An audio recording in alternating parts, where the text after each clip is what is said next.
A Raleigh man was one of the folks who was there in New Orleans on New Year's Eve. Noah Preston is his name. He was just blocks away from the attack when it happened. He spoke to WRAL yesterday about all the things that he saw. We've been keeping in touch with him. We spoke again with him a little earlier today, and we talked about how things have changed in the city since it all happened, the heightened security that is there, and the overall vibe among people on Bourbon Street. Let's start with what you experienced. Give us an idea of where you were, what you heard, that sort of thing, when it all happened. We left Bourbon Street and went over to the casino just to see the river walk and hang out for a second. Left there and we decided, hey, we'll get a pizza over at, I think it's called like Wild Wing. And while we were there, we ordered pizza. We come outside, people are screaming, and there's tons of cop cars. I mean, probably 50 to 100, lots of cops. We saw cops running by us, people running back to their hotels. We were a little confused, but being in New Orleans, you kind of take it with a grain of salt that there's going to be a little bit of crime and a lot of police. And we started going back towards our hotel, and people are telling us to get inside and that there's been a shooting. And we were all just a little bit confused, but I wake up the next day and my friend David is like telling me, there's all these news and commotion about Bourbon Street and that there was a car crash last night. And so we turn on the news and they're honestly shocked by it all. Being as close to it as you were, how are you feeling now knowing what happened? Definitely blessed, but really shocked. I mean, I know that there's evil people out there that do evil things, and it's a sad reality that we live in at certain times, but I still have faith. I think the American race and the human race is strong, and we all support each other, and, we stick together in these hard times. For me, for all of the viewers at home, we're witnessing another one of these events, through a screen. We're watching it, happen in other places. But for you, it was literally a block away. How has that been different, experiencing it, being so close? It's quite a lot.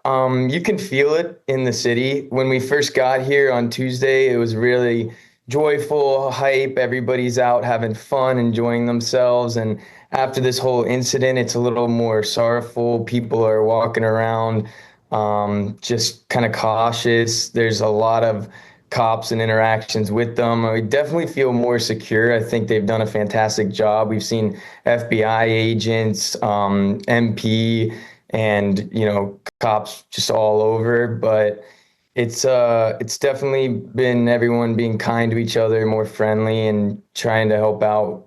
That's that human connection with everybody. What has it been like today? How have things changed as they approach the game tonight?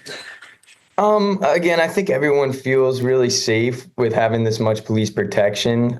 We were walking around the streets last night and all the cops have their cars on with the lights on, letting their presence be known that they're here to serve and protect. What's funny enough, though, actually, is that we just walked down Bourbon Street maybe 10, 20 minutes ago, and there's nothing out there. It's completely different. My friend and I were talking about it. There's nobody out there. There's no partying. There's no joy. It's just kind of a sorrowful feeling that you get when you walk down in that same area where the incident did occur.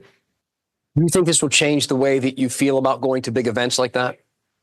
It's hard to say. I mean, it's just how life is and how reality is. You got to enjoy yourself and go out and know that bad things can occur, but know where your heart's at and where to look. And it's just, for me, you can't live in fear. You just have to trust that our government and our police force and our, healthcare workers, that they'll all try to serve and protect and help us as much as they can so that we can enjoy our lives with the full freedom that we have. Well, I'm glad you're safe. I'm glad you took some time to talk to us tonight. Appreciate you. Thank you so much. I appreciate it. All right.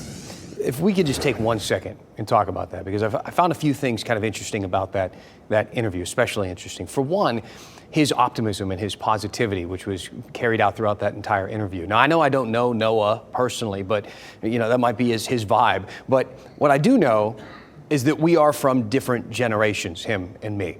I'm from the pre-Columbine world, and he's not. Mass shootings and school shootings and these sorts of things have been much more prevalent during his developmental years than mine. I think about my kids now. When they were in kindergarten, they had active shooter drills. In kindergarten, in school, the teacher explained how important it was to them, to these kids, how important it was to stay quiet so the bad guy doesn't find them hiding. It's terrifying. We have these conversations with 5-year-olds now. Is that the foundation for fear and anxiety in their lives as they grow up, or apathy, or somewhere in between? He mentioned in that interview there that he felt safer because the place was crawling with police and deputies and troopers and FBI and all that sort of thing. Does that make you feel safer? Maybe for kids growing up with police officers in schools and weapons detectors at the door and mandatory bag searches if it pings your water bottle.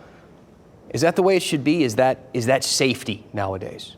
After all, Bourbon Street is a soft target, as they call it. Hundreds of police and security will certainly harden up that target, right?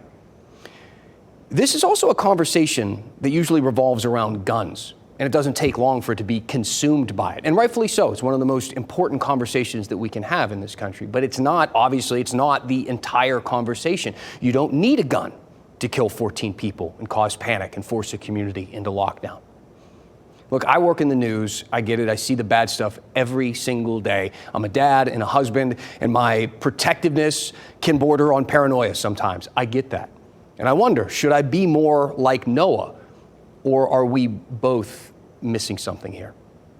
I'm curious how these events sit with you. So let me know. Give me your thoughts. Send me an email to dan@WRAL.com. Tell me what is on your mind, and we'll go in depth. Yeah, I think they're important questions, Dan. Definitely are.